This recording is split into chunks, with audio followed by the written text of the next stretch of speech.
My name is Rachel. I am 32 years old, and for the past 6 years, I have worked as a senior compliance and financial fraud investigator for a regional banking federation. 72 hours ago, on a bright Tuesday morning, two private process servers in dark suits walked into the glass reception lobby of my firm's downtown office. They handed my executive assistant a red-stamped civil summons and an immediate notice of intent to seize assets, naming me as the primary defendant in a $95,000 commercial default suit. Attached to the summons was a loan guarantee contract for a luxury aesthetic medical clinic in the upscale North District. On the final signature page, printed over my legal name, social security number, and corporate tax ID, was a forged signature written in dark blue ballpoint ink. 2 hours later, my younger sister, Kendra, arrived at my office. She was wearing a tailored designer pantsuit, holding an iced matcha latte, and smiling as if she were dropping by to invite me to lunch. She sat down on the leather sofa across from my desk, crossed her legs, and said, "Rachel, don't look so stressed. The clinic just hit a temporary cash flow dip because my business partner backed out.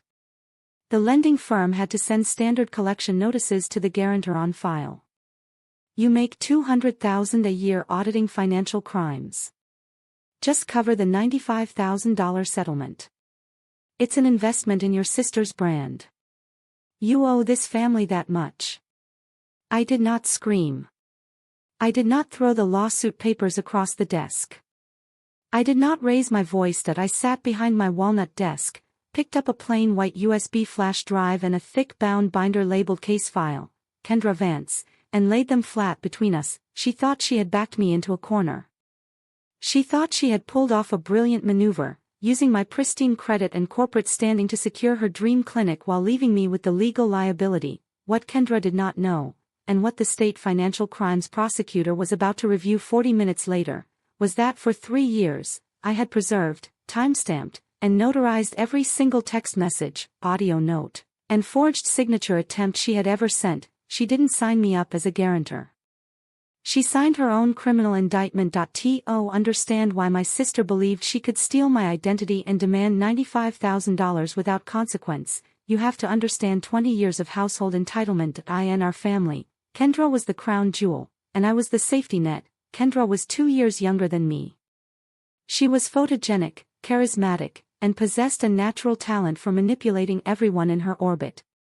If Kendra failed her college business exams, my parents hired private consultants to contest the grades. If Kendra crashed her sports coupe because she was filming videos behind the wheel, my father paid the damages out of his retirement savings and told the insurance company the road was slippery. Whenever Kendra wanted something extravagant, whether it was a trip to Paris, a designer wardrobe, or an expensive medical spa training course, my mother declared that the family was obligated to make it happen. I was the quiet, analytical daughter. I started working at 16, logging accounting spreadsheets for a local logistics warehouse after school. I put myself through college on academic scholarships, worked 40 hours a week as a nighttime bank teller, and earned my certifications in anti-money laundering and forensic financial investigation. When I graduated at 22, my parents didn't attend the ceremony. My mother called to say that Kendra had an audition for a televised beauty pageant in Miami on the same day and that my sister needed their emotional support. I didn't let it break me.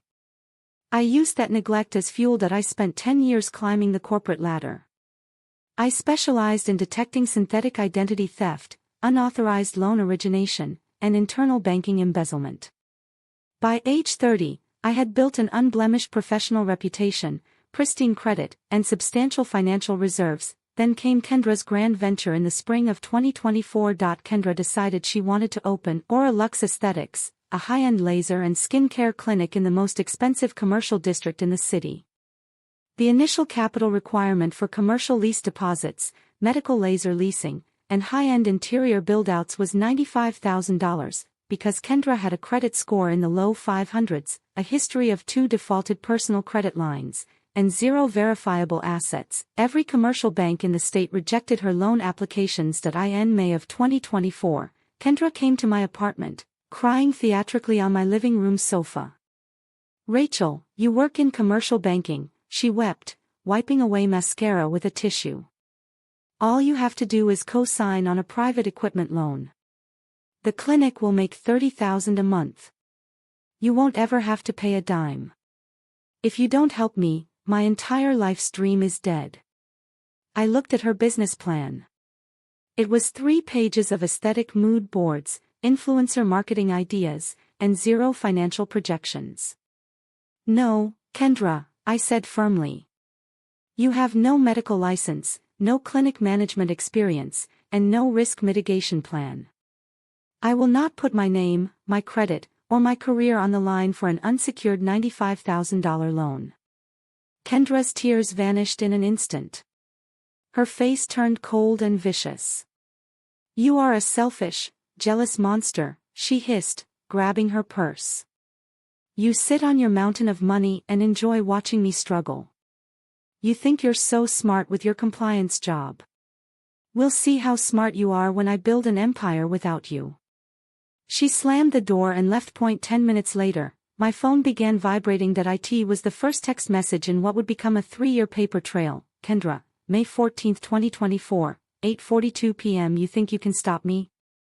I know your social secure. ITY number from Dad's old tax forms. I know your work address. Family shares everything whether you like it or not. I didn't delete the text. In my line of work, you never delete a threat. I took a high-resolution screenshot, backed it up to an encrypted cloud server, and exported the carrier metadata. Over the next 2 years, Kendra sent over 200 messages whenever she hit a financial roadblock. Kendra, November 2, 2024. Dad gave me your tax ID for the clinic utility deposit. Don't make a fuss, Kendra. March 18, 2025. Sent a loan application to Apex Commercial Capital. Put your email in the secondary contact box.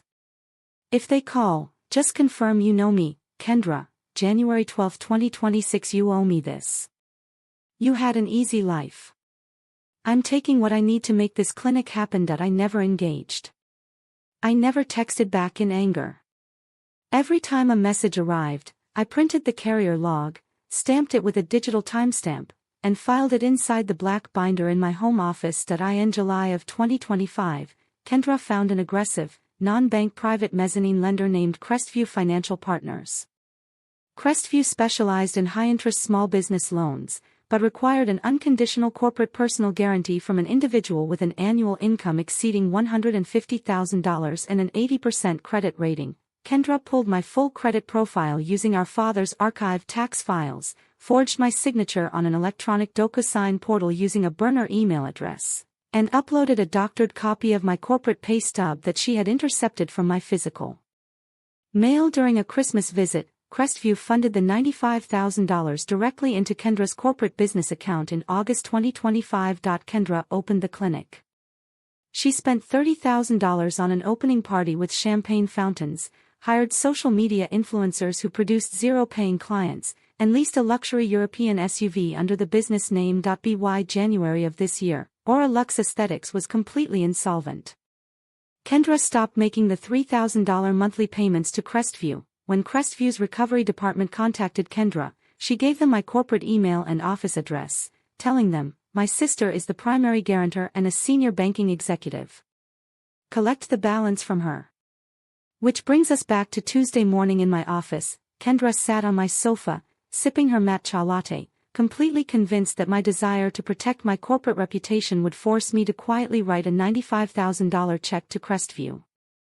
Rachel, Kendra said, setting her cup down on the table. I know you're upset about the paperwork, but let's be practical. If Crestview files a formal judgment, it goes on the public court docket. Your firm audits financial compliance. If your bosses see your name attached to a $95,000 default suit, they will fire you. So you really don't have a choice. Just wire the money to Crestview, and I promise I will pay you back 20% of the clinic's profits once we restructure. I looked at my sister. I didn't see family. I saw an unrepentant criminal who had calculated that my fear of professional embarrassment was greater than my commitment to the truth. Kendra, I said, leaning forward and opening the black binder. Did you read the notice from Crestview carefully? She rolled her eyes. It's a standard debt demand. Why does that matter? Because, I replied, My voice slicing through the room with clinical detachment. On page 3 of the contract you submitted to Crestview, you signed an electronic affidavit of identity under penalty of state perjury. You submitted a forged copy of my 2024 W-2 tax statement, and you used an IP address originating from your apartment on Elm Street to execute the digital signature. Kendra's smirk began to slip. So what? It was an electronic form. Nobody cares about an IP address. They just want their money. In commercial civil law, they just want their money, I continued, tapping the white USB drive on my desk. In federal and state financial crimes law, that is 2 counts of aggravated identity theft, 1 count of wire fraud, and 1 count of forging commercial financial instruments exceeding $50,000. Kendra let out a nervous, high-pitched laugh. Rachel, stop talking like a cop. You're my sister. You're not going to call the police over a business loan. I didn't call the police, Kendra, I said quietly. She paused, her eyes widening slightly. What? As a licensed compliance officer at a federally regulated financial institution, I am legally mandated under Title 18 of the Banking Code to report any verified financial forgery or fraudulent loan origination directly to the State Department of Financial Regulation within 24 hours of discovery.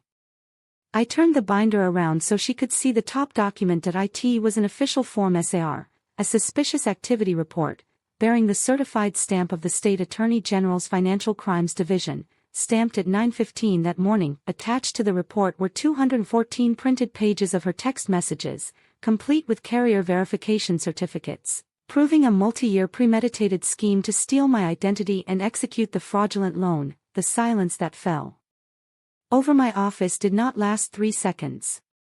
It lasted 18 seconds.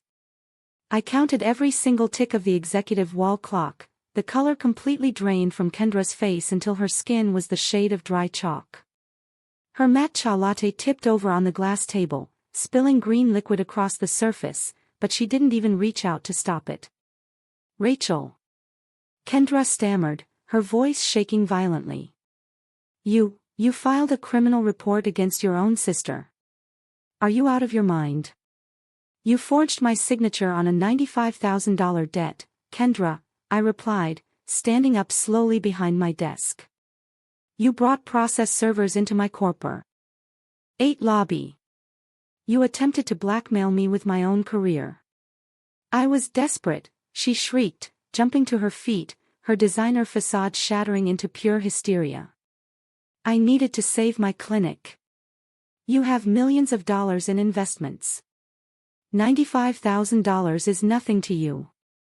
You can just tell them you made a mistake. You can tell the state you authorized the loan. If I tell the state I authorized that loan, I said, looking directly into her bloodshot eyes, I am committing perjury, falsifying a federal filing, and I will be stripped of my compliance license and sent to prison. I will not destroy 10 years of my life to save you from the crime you chose to commit. Kendra lunged toward my desk, trying to snatch the USB drive, but I calmly picked it up and slipped it into my blazer pocket. You fix this right now, she screamed, tears streaming down her face, her voice cracking as several junior associates peered through the frosted glass partitions outside. I am your sister. If I get a felony on my record, my clinic is gone. I will never be able to get a commercial license. I will go to prison. Then you should have thought about that before you typed my social security number onto a forged contract, I said that I pressed the intercom button on my desk. David, please have building security and the 2 state investigators waiting in conference room B step into my office. Kendra froze. Her breath hitched in her throat. State investigators. The door clicked open. 2 plainclothes investigators from the State Attorney General's Special Prosecutions Bureau, accompanied by our building security director, stepped into the room. The lead investigator, a tall woman with a silver badge clipped to her belt, looked at Kendra. Kendra Vance, the investigator asked. Kendra took a staggering step backward, clutching her chest, unable to speak. We have a warrant for your arrest regarding state felony charges of grand identity theft, forgery of commercial documents, and fraudulent loan origination, the investigator stated calmly, pulling a pair of steel handcuffs from her pocket. Please place your hands behind your back. Rachel. Tell them. Kendra wailed as the cold metal clicked around her wrists. Tell them it was a family misunderstanding. Mom. Call Mom. Rachel. I did not look away. I watched the investigators guide her through the glass double doors, across the porcelain lobby floor, and into the service elevator. She did not look like a glamorous clinic owner. She looked like a broken, desperate criminal being led away in the middle of a business day. By 2 o'clock that afternoon, my phone was ringing incessantly. First came my mother. She left 4 screaming voicemails. Rachel. How could you have your own sister arrested in handcuffs? She was trying to build a business. You are a monster. You take those charges back right now or you are dead to this family. Dead. Then came my father. Rachel, listen to me. Kendra made a mistake. She's only 29. A felony will ruin her life permanently. We will sell the family car and pay back $30,000 of the debt. You have to drop the state charges. I did not scream at them.